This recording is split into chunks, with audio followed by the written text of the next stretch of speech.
All right, guys, we're back for the second part. We just finished the Derek Brunson fight. Now we're going to move on to one of the biggest fights of his career at UFC 234 on February 9th, 2019 against Anderson the Spider Silva, one of the best guys to ever do it. Some consider him the greatest of all time in terms of mixed martial arts. I still think that George St. Pierre is the greatest of all time, but you can do whatever you want. So let's start it off. Adesanya usually starts fights in a southpaw stance and then switches to orthodox. In this fight, he decided to come out in the orthodox stance, just throwing the fakes and feints again, faking that hip like you're going to throw the kick, faking that just boom, putting out those feelers, faking the shoulder like you're going to throw the power hand or the lead hand, moving your hands so they don't know where it's coming from. And this usually doesn't work against Anderson because Anderson likes to do this to people as well. This is almost like a mirror match, and I think that's why people were so excited when it was going to happen. It was the new version of Anderson Silva versus versus Anderson. Was the new version better, or could the old lion still beat the young lion? You know, it was one of those, and everybody was excited to see it. So Adesanya throws the lead question mark kick. And, that's really hard to do. I don't know. Like I said, I explained the question mark kick in the first part. It's where you fake a front kick and then rotate your hip and come over to throw a roundhouse kick. And it's easier to throw it from the back leg, but that's not even easy to do. Throwing a question mark off your lead leg is, for me, it's impossible. I mean, I might be able to do it, but it ain't going to look that good. He just does it without any tell. Just whoop, whoop, throws it and gets it. So he throws this lead question mark kick, but Silva's able to catch it as it's coming in, rolls it off the shoulder, catches it in between both his hands, and pulls it down. Adesanya switched to southpaw, then to orthodox, and then back to southpaw, and sticks that left hand out while he's in southpaw as a feeder, so Silva can come over the top of it with a check right hook. But Adesanya sees the hook coming. And let me just say this beforehand.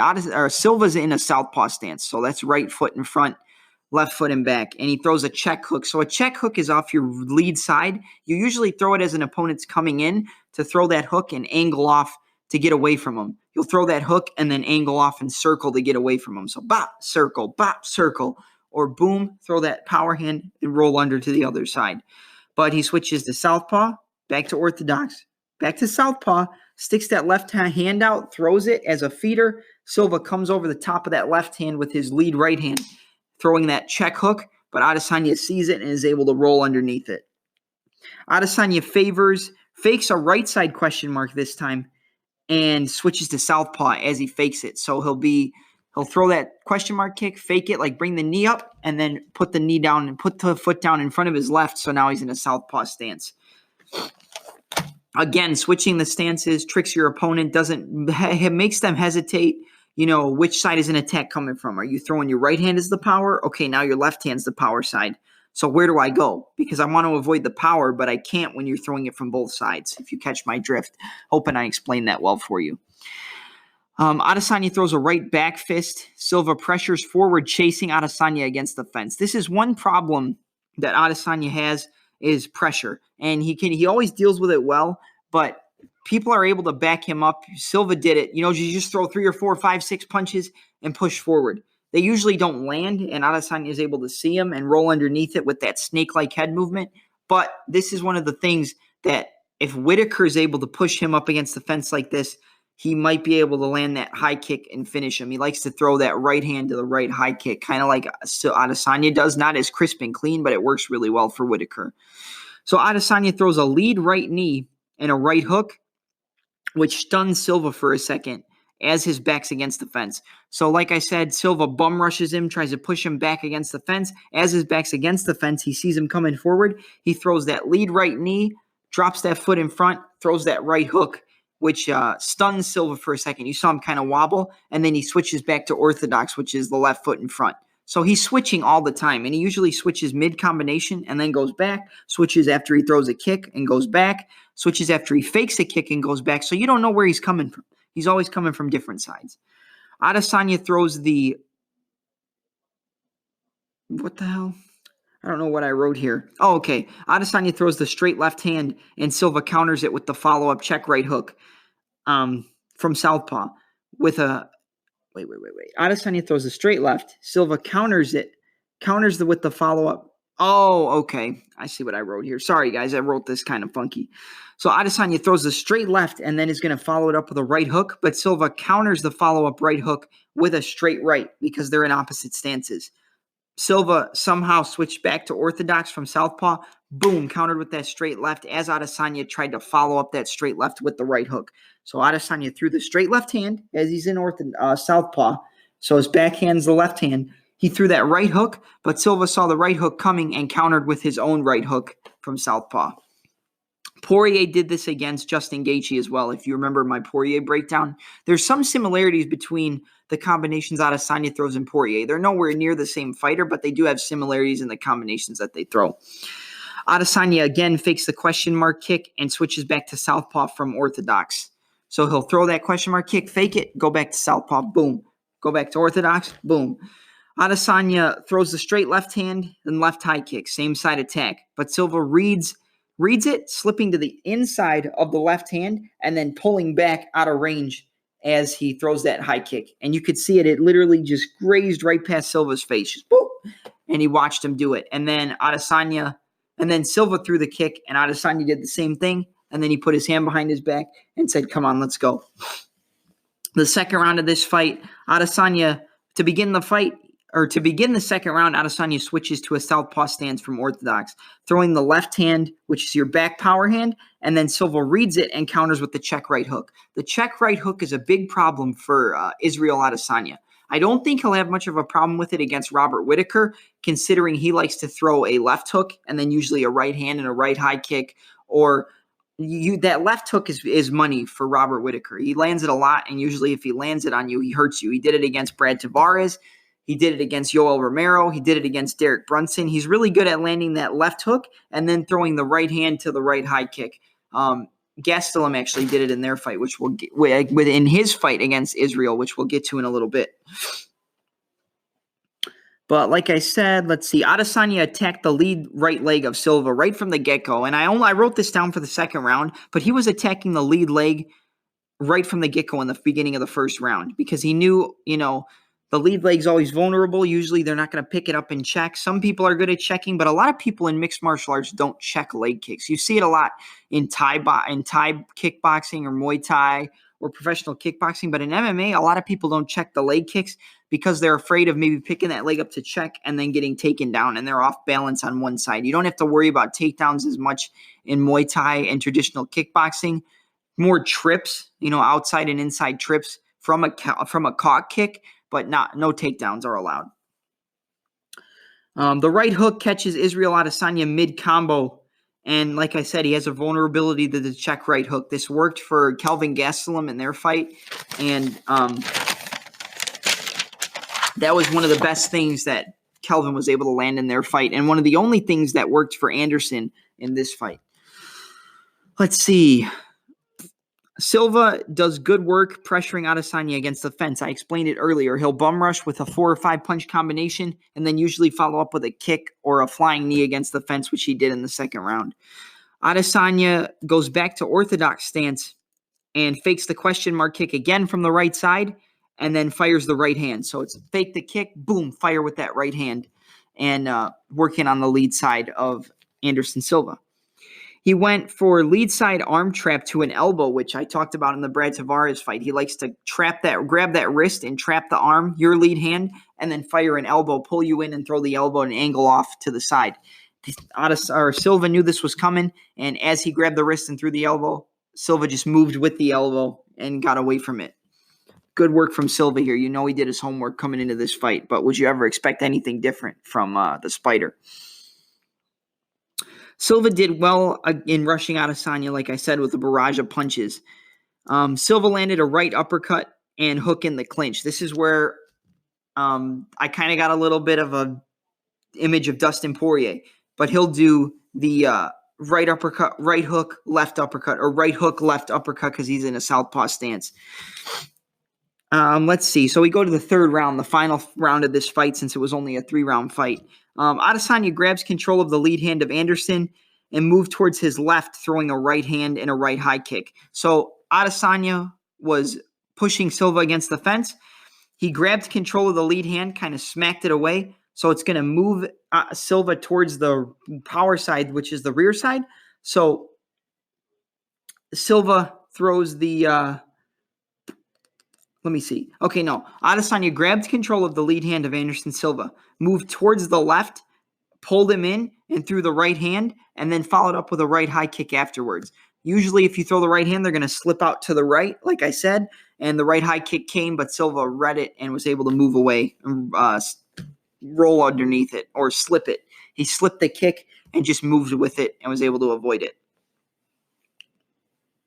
Like I said, I think I had a little tongue twister there when I was trying to explain this, but Silva's going to move towards the kick because he's circling towards the right side to avoid the right hand. Same side attacks always work. This was a good example of it. Silva was able to get away from the kick, though.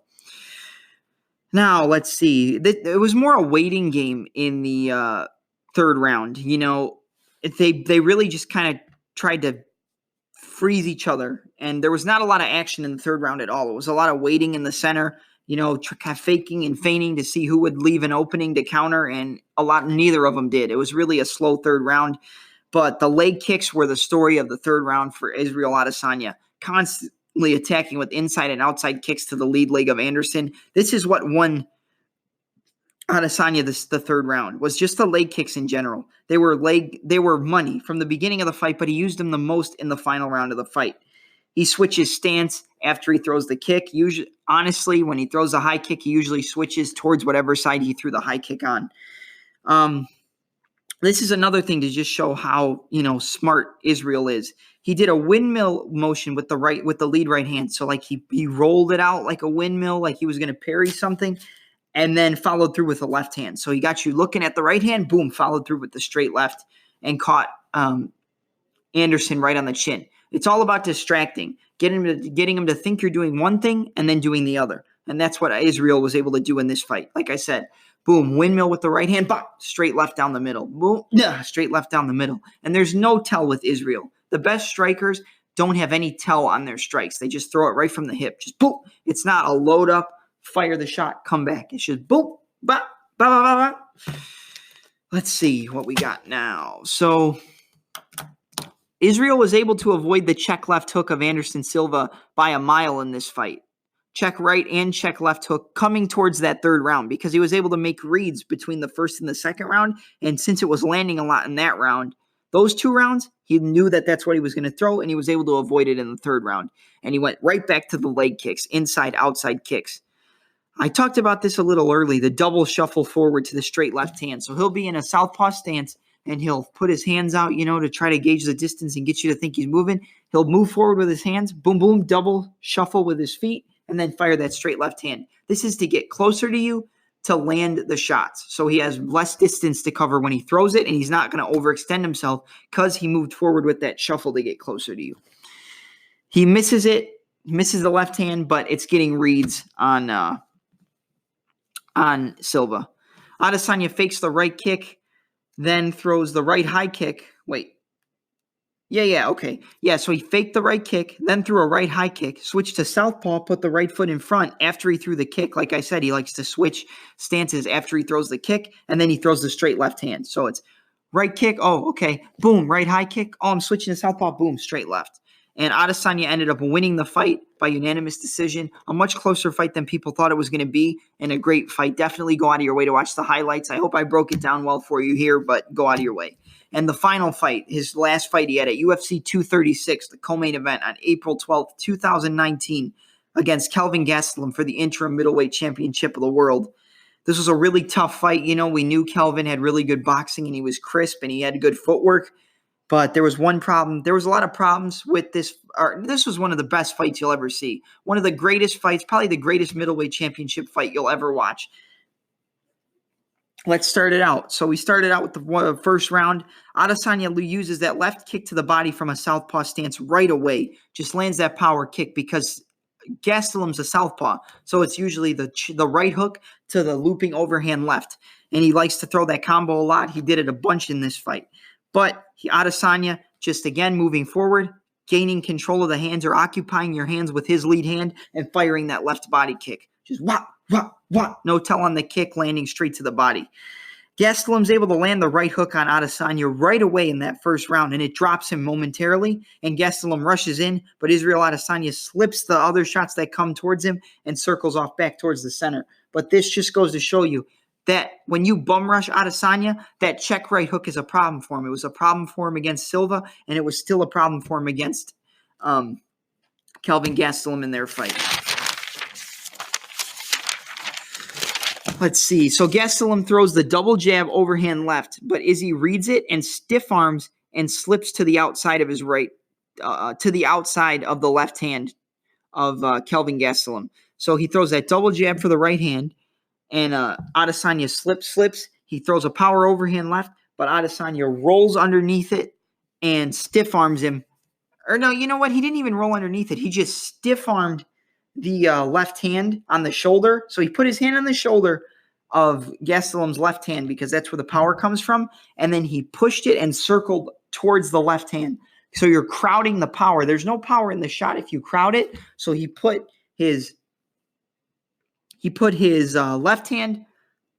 He put his left hand on the shoulder of Kelvin and rolled underneath it and was able to stop the power because he's crowding you. And he switches to southpaw right after this and throws a straight left hand, which was money for him in this fight. And then again, the left body kick. Just boom, left body kick, over and over again.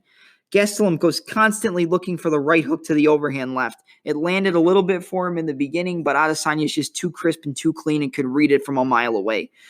Adesanya will put his right hand on the left shoulder of Kelvin to roll underneath the power left. Like I just explained a little bit earlier, but I got a little tongue-tied.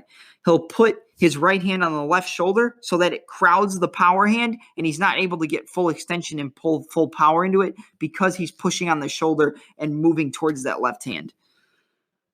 He tried for the question mark kick to the right hand like he did against Derek Brunson, but Gastelum read it and moved away from it before the right hand could even come down.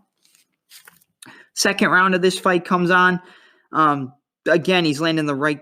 Now he moved from southpaw to orthodox to start the second round, and he was landing the right kick to the body on Kelvin. So he started in southpaw and landing the left kick to the body. Now he's coming out in the second round, giving him a different look, landing the right kick to the body from an orthodox stance. Gastelum goes for the right hook, left overhand again, but again, Izzy uses that stiff arm on Kelvin's left shoulder with his right arm and slips right underneath it. And then Adesanya will reach for the opponent, stiff arming them with the rear right to avoid the power in Kelvin's left straight. Again, this is always what he did. He didn't really roll a lot in this fight. He stiff armed and moved towards the power to avoid it. So it's put the arm out on the shoulder, boom, move forward. Okay, cool. I'm just going to keep stiff arming you and moving towards that power hand so you don't have any power on your shots. Kelvin goes for the right hook, left straight again. This is one of the only combinations he threw in this fight. And then again, Adesanya just stiff-arming it. Slipping outside the jabs of Kelvin and countering with the straight left was money for Adesanya. So since Gastelum's a southpaw, he would slip to the outside of the right jab and just counter with that straight left down the center, countering Kelvin right on the chin. Adesanya throws a spinning elbow to counter Kelvin's forward pressure. Kelvin didn't back up in this fight at all. He constantly moved forward and put the pressure on Adesanya to try to overwhelm him. And this was honestly part of the problem with this fight for Kelvin. I feel like if Kelvin would have backed up and just maybe let the fight come to him a little bit more, not too much because you can't play the waiting game with Adesanya, but you also can't bum rush when you keep getting countered every single time. So again, Adesanya times him coming in, knew he was going to put the pressure on, and he counters with a spinning elbow and lands right on the side of the freaking head of Kelvin Gastelum and hurts him bad. Kelvin shoots for a takedown. He gets deep on a double leg, but Adesanya is able to, like I said, head, hook, hip. He's able to push down on the head, move his hips back, and sprawl, and put the hand on the back of the head to pressure it into the mat and stand up. A lot of times when you stuff a takedown, if, like I said, you control the head, the body goes where the head goes. So he pushed down on the head, got back up to his feet, pulled his legs out. Where the head goes, body will follow. Up next, third round of the fight. He's attacking the inside and the outside of the lead leg of Kelvin. Straight right hands and lefts are landing at will, coming towards the the beginning of this third round, just because he's able to make the reads, and to the body and to the head. He was able to land straight lefts to the body, then up top to the head, straight rights to the body, up to the head, left or inside leg kicks, outside leg kicks, kicks to the body, kicks to the head. He was just really starting to mix it up. Adesanya again avoids the overhand left of Kelvin Gastelum by slipping to the outside, but he counters with a straight right hand from orthodox after he slips the punch. Kelvin gets a takedown, but Adesanya puts feet on the hips and pushes off, and then gets back to the center after he gets up from against the fence and circles out. Again, feet on the hips to push away, get the opponent from being able to pressure you, and circle out. Always slipping and countering.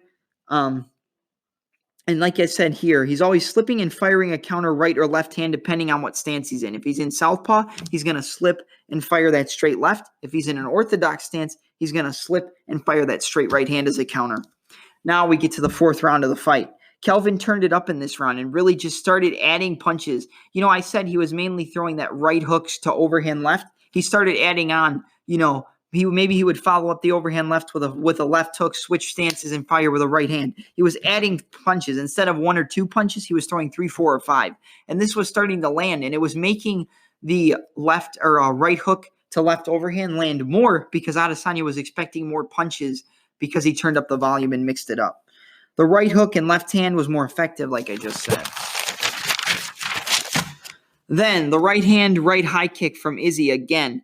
Like I said, same side attacks. He'll throw that right hand and then follow it up with the high kick. Kelvin threw a jab across left high kick in this fight in the fourth round, and it caught Adesanya right on the neck. And you know why this worked? Because Kelvin didn't throw barely any kicks unless it was to the legs for the entirety of this fight until the fourth round. So when Kelvin moved forward with that right jab, left high kick or left cross, and then followed it up with the left high kick, Adesanya wasn't expecting because he hadn't thrown it in the fight before. And it caught Adesanya right on the neck and buzzed him, stunned him super bad. You could see him stumble back into the fence, and the straight left hands were just coming like fire from Kelvin Gastelum after this. Everything was landing. He landed 2 or 3 straight lefts, which backed Adesanya up against the fence, stumbled him. He lost his balance and got back up, but he was able to survive the round. But I gave the first and fourth round to Kelvin Gastelum, second and third to Israel Adesanya. Now we get to the final round, the fifth round, where everything was on the line. They had it scored 2-2, 2 rounds for Kelvin, 2 rounds for Izzy, and this was the end of the fight. Who was going to win? So Adesanya was cracking Kelvin with the right hand right at the beginning of this round. He switched stances more in this fight than any other fight, and he switches a lot, but he started in an orthodox stance in this fight, and he usually starts in southpaw, so I think it threw Kelvin off a little bit. But I think he did it because Kelvin was a southpaw. When you're a southpaw, you want to be in the opposite stance. Southpaw versus southpaw works, well in some cases, but I think Izzy knew that since Kelvin was a southpaw, he wanted to be an orthodox just to change it up on him. Kelvin shoots a takedown after he got stung with these freaking 3 or 4 straight right hands, and Izzy grabs his neck and goes for a high elbow guillotine, but he loses it and falls to the ground. But then Kelvin reverses it, gets back up to his feet, tries to gain position to get a single leg takedown, but I've completely mixed that up. So Adesanya goes, Kelvin shot, Izzy went for the high elbow guillotine, where you grab the neck with, you put your right hand over the neck, grab your left hand, and then since it's a high elbow, you're going to pick the elbow up, squeeze, and push towards it. It's putting the elbow up, puts more pressure on the neck and cuts the air off quicker. So he had that high elbow guillotine. He lost it. He tried to get on top of Kelvin. Kelvin was able to move towards Izzy on the ground and get top position, but Israel Adesanya grabbed the top, was fine on the bottom, and was able to lock up a triangle choke. So since Kelvin was on top in the guard of Izzy, Izzy grabbed his left hand or right hand, I'm not 100% sure which side it came from, pushed it towards his chest, towards Kelvin's chest, down between the legs of Izzy, threw his legs over his head, so he had the head and the arm in between his legs, locked his legs in a figure 4 position, and pulled down on the head, which is a triangle choke, but Kelvin moved towards the side that the triangle was locked up on and rolled and just moved his feet and rolled out and was able to circle out and get away from the triangle choke and get back up to his feet. Yeah, so he stepped around the head of Israel Adesanya in this triangle and rotated to escape the choke. The second they got back up to the feet, jab, cross, hook, uppercut, hook, combos from Izzy. He was just firing combos from all cylinders, multiple shots.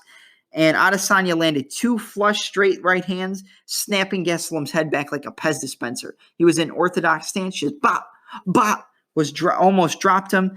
Kelvin never stopped moving forward, which was to his detriment. Like I said earlier, if he would have stopped and maybe smelled the roses for a little bit and let the fight come to him, he wouldn't have got countered as much as he did, and he wouldn't have took as much damage. He got dropped after those 2 right hands.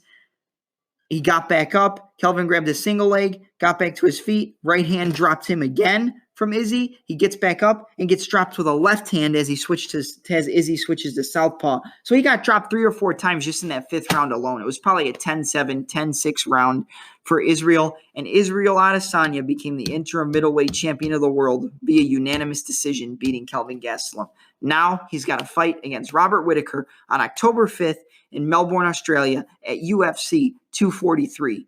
So I can't wait for that fight. I hope you guys enjoyed this breakdown. I really enjoyed covering Israel Adesanya. It was really challenging to break down his fights because he does so much during his fights, but I feel like I did a good job. If you enjoyed it, maybe get it to Israel. I would love to hear what he has to say about it. If we can get this to the Stylebender, get it to other fighters, get it to Brett Okamoto from ESPN, get it to Brendan Schaub, get it to Luke Thomas, get it to everybody, even get it to my boy Joey Coco Diaz.